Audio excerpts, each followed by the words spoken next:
Hello and welcome back to Any Color You Like, a podcast where we give our feelings, opinions, and advice to 20-somethings everywhere. I'm your host, Kritvi Methi.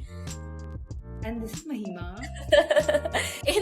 In part one, we spoke about code switching. In part two, we spoke about where code switching and the crab mentality comes from. But in part three, we want to give you those 3 or 4 actionable steps that help you navigate these relationships, conversations, in whatever context you may be, whether it's in your school, colleges, colleagues, workplaces, whatever.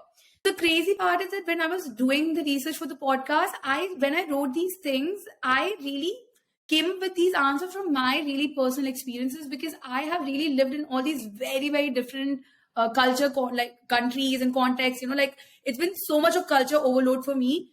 And how did I navigate, So when I saw that, American Psychology Association validates what I wrote, I was like, please, I know. Exactly. Yeah. So this is more of a reason for you guys to follow all of this, okay? But okay, Mahima, let's take it away.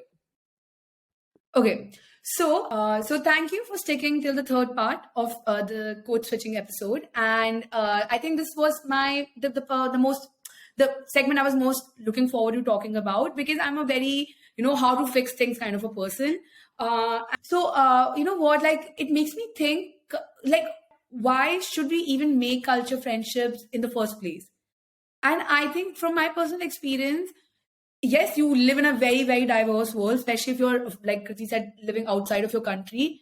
But I also really think just being able to make these relationships with people from different culture just opens up your mind so much. It's just like firing of neuroplasticity, because you might be born and you might be living in a bubble. And once you try to break out of that bubble, knowing that so many different other things that you can experience, I think this is where I think it's really, really important to learn and embrace this sort of interculture intelligence. Yeah. So the first step is recognizing that this happens. When you really consciously try to bring your autopilot to end, and that all these patterns that you've been repeating for years and years because of the conditioning, I think just recognizing takes away half of your relief. Yep. Like how Ragvi did it, just talking about it and just like educating yourself on it is the first most integral step.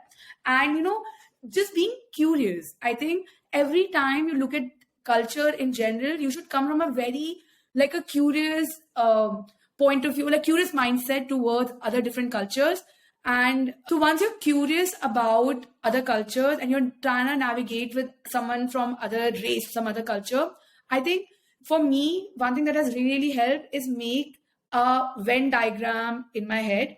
And what that is that, instead of me trying to act in a certain way to impress someone else, I would rather see what is the point of commonality between my culture and that person's culture. For example, living in Belgium, I thought these people are supposed to be completely from different world than India, but I've actually honestly been able to make such really good friends because I try to find some similar jokes in the culture or some sort of similar behaviors in our culture or some the common area between the Venn diagram. And once you break that ice that we are not really that different, you start to dig deeper more into how much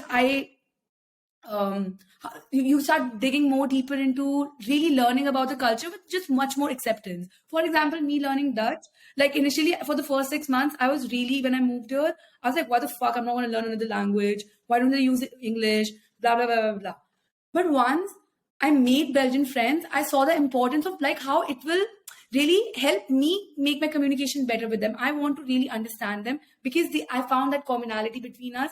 And I was like, okay, I'm ready to take this next step just because they recognize my culture and I recognize their culture. Yeah. I just want to mention this commonality shaded area that Mahima is talking about. A major part of that was bitching about Americans, not white people, just bitching about Americans, their love for small talk, their love for French fries, all this, not French fries, sorry, whatever. Dutch also loves French fries, but whatever, like just really hating on these American Yeah, people. every day I would be like, oh, to my colleagues, Belgian colleagues, oh, I'm not going to talk about weather or small talks. And be like, yeah, that's great. Like, they would be really happy. Yeah. I'm like, I'm not one of those, Americans, those people. Yeah. You think I've come from them? Fuck them, fuck them. So Yeah. the takeaway here is, even if you can't find something that you love, find something that you hate. Hate is a very strong emotion to build friendships on. But just continuing our steps, after you have recognized that this happens, after you've made the Venn diagram of commonality, I think my step number 3 for me is calling out bad behavior. And that is just something as simple as, if you see somebody say an ignorant thing, or when your friend told you that you are not a typical Indian, rather than just reclusing yourself and saying like, nah, it's okay, let me just ignore it, actually educating that person on, hey, like, I know you did not mean to offend me, but let me just tell you why I think that this is not the right thing to say.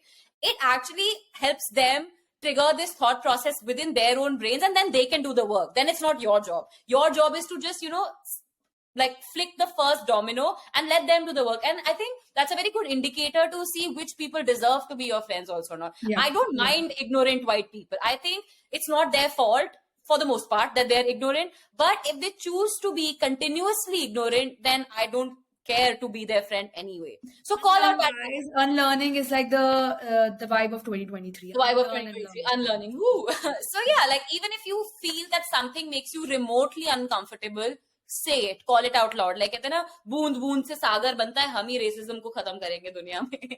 And number 4 for me is, at the end of the day, you need to learn how to own your identity. And by that, I don't mean owning your Indian identity, owning your sexual identity or your gender identity. Decide that for yourself. Your identity is like this, mosaic board that you can build however you like it to be. But at some point, you need to be comfortable in who you are and actually show that in your interactions, in your communication with other people. For me, it's something as small as not walking out of Starbucks till that person gets my name right. And trust me, I had to be uncomfortable 3 or 4 times. Now it's like not a big deal. वो 4 लोग पीछे मेरे खड़े हैं, मेरे को कोई फर्क नहीं पड़ता. मेरा नाम के नहीं है, मेरा नाम कृत्वी है. तू सीखेगा आज मेरा नाम, And I've noticed that since I've started doing that, all my professors, all my colleagues in class, they all try to make that effort to say my name correctly. They'll ask me, am I saying it right? Please tell me if I'm not saying it right. And I think that's such a great way for me to see that they are making that effort towards accepting my identity. That's only because I am accepting my identity. So figure out whatever those, yeah. I think what just Kritvi said is so important. I think maybe owning your identity should be the most critical part before you do anything else, before being curious or making a Venn diagram. Because if you don't know what you want and what you really are, it's harder to present yourself in front of the other people and set their expectation.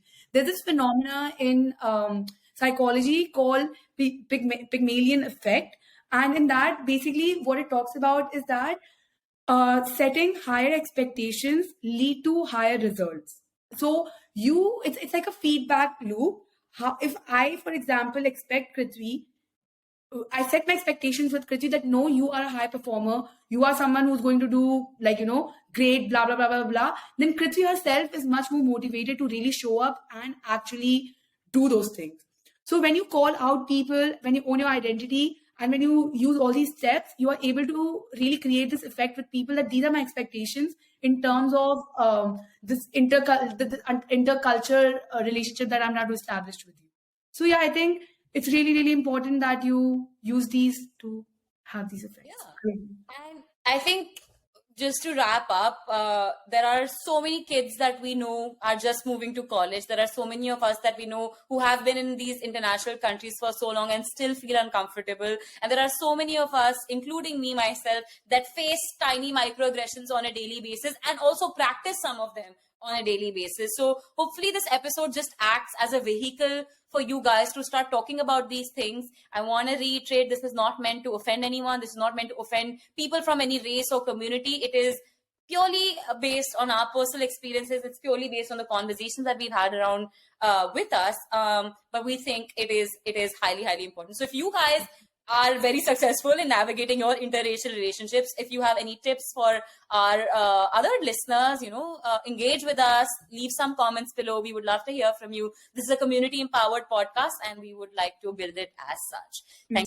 Thank you so much for sticking around. If you related to any part of this episode, or you think someone else would resonate to this, whether it's your sister studying somewhere or it's a friend that you haven't spoken to in a while, please share our episode. We really want more people to benefit from all the important and from all the all important things that we are talking about. So please help us grow this podcast. It's in our nascent stages, but we are counting on your support. Like, share, subscribe. Yes, that also. Okay, thank you. See you next time. Okay. Okay, so